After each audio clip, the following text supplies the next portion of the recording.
ବଞ୍ଚିବା ସହଜ, କିନ୍ତୁ ନିଜ ସମୟ, ଶକ୍ତି ଓ ସାମର୍ଥ୍ୟର କିଛି ଅଂଶ ଅନ୍ୟମାନଙ୍କ ପାଇଁ ଦେଇପାରିବା, ଏହା ହେଉଛି ଯୁବ ଚେତନାର ଆଉ ଏକ ପରିଚୟ। ସମାଜର କୌଣସି ଏକ ଛୋଟ ସମସ୍ୟାକୁ ଦେଖି କେହି ନା କେହି ତ ଏହା କରିବେ, ଏହା ଭାବିବା ବଦଳରେ ମୁଁ କଣ କରିପାରିବି ବୋଲି ପ୍ରଶ୍ନ କରିବା ହିଁ ପରିବର୍ତ୍ତନର ପ୍ରଥମ ପଦକ୍ଷେପ।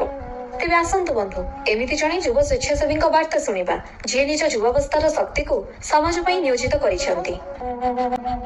ନମସ୍କାର, ମୁଁ ଆରାଧନା ଶତପଥୀ, ଡିଭାଇନ୍ ଇଣ୍ଡିଆ ୟୁଥ୍ ଆସୋସିଏସନର ଜଣେ ଯୁବା କାର୍ଯ୍ୟକର୍ତ୍ତା। ଯୌବନ ଜୀବନର ବସନ୍ତ ହେଲେ ଯୁବା ଦେଶର ଗୌରବ।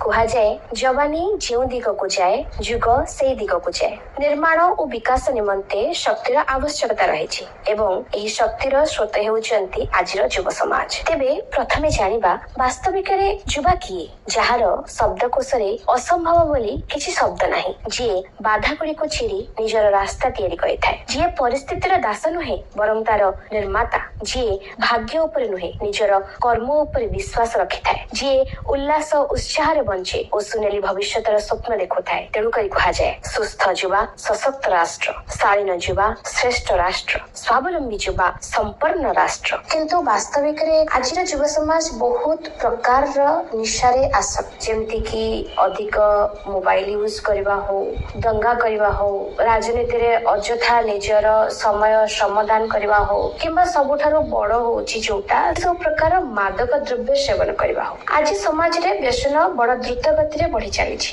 କୋମଳ ପିଲାଙ୍କ ମଧ୍ୟରେ ଏହି ଦୁର୍ଗୁଣ ଦେଖିବାକୁ ମଧ୍ୟ ମିଳୁଛି। ଏହା ଦ୍ୱାରା ସମାଜରେ ଅପରାଧ ପ୍ରବୃତ୍ତି ବୃଦ୍ଧି ପାଇ ଚାଲିଛି। ନକାରାତ୍ମକତା, ନିରାଶ, ଅବସାଦରୁ ଦୂର କରିବା ପାଇଁ ଆଜିର ଯୁବ ସମାଜ ଏହି ନିଶାକୁ ସେବନ କରୁଛି। ଶରୀର ଶୂନ୍ୟ ହେଇଯାଉଛି, ଜନମସ୍ତିଷ୍କ ଭାରାକ୍ରାନ୍ତ ହେଇଯାଉଛି, ଭବିଷ୍ୟତ ଅନ୍ଧାର ହେଇଯାଉଛି ଏବଂ ଜନଶକ୍ତି ଦୁର୍ବଳ ହୋଇ ଚାଲିଛି। ତ ଯୁବ ସମାଜ ଯଦି ଏ ନିଶାର ଆସକ୍ତିରେ ଆସି ଯାଆନ୍ତି, ତେବେ ସେ ନିଜକୁ ହିଁ ସମ୍ଭାଳି ପାରନ୍ତି। ଆଉ ଯୋଉ ଯୁବ ସମାଜ ନିଜକୁ ସମ୍ଭାଳି ପାରେ ନାହିଁ, ସେ ରାଷ୍ଟ୍ରକୁ ବା ରାଷ୍ଟ୍ରର ଭବିଷ୍ୟତକୁ ବା କଣ ସମ୍ଭାଳିବ? ତେଣୁ ଆଜି ସମସ୍ତଙ୍କୁ ଏକାଠି ହବାର ଅଛି। ତ ସମସ୍ତଙ୍କର ଆଶା ଓ ବିଶ୍ୱାସ ଆଜିର ଭାରତର ଯୁବ ସମାଜଙ୍କ ଉପରେ। ନିଶ୍ଚିତ ଭାବରେ ଆମର ଯୁବପିଢି ଆଗକୁ ବଢିବେ। ସେମାନେ ଦେଶ ପାଇଁ, ରାଷ୍ଟ୍ର ପାଇଁ, ଜାତି ପାଇଁ ନିସ୍ୱାର୍ଥପର ଭାବରେ କାମ କରିବେ, ଶୃଙ୍ଖଳିତ ହେବେ, ସ୍ୱାବଲମ୍ବୀ ହେବେ, ସଂସ୍କାର ହେବେ ଏବଂ ଭାରତକୁ ପୁଣି ଥରେ ଆଗକୁ ବଢେଇ ଚାଲିବେ। ଏହି ଆଶା ଓ ବିଶ୍ୱାସର ସହିତ ଧନ୍ୟବାଦ ସମସ୍ତଙ୍କୁ ପୁଣି ଥରେ ନମସ୍କାର।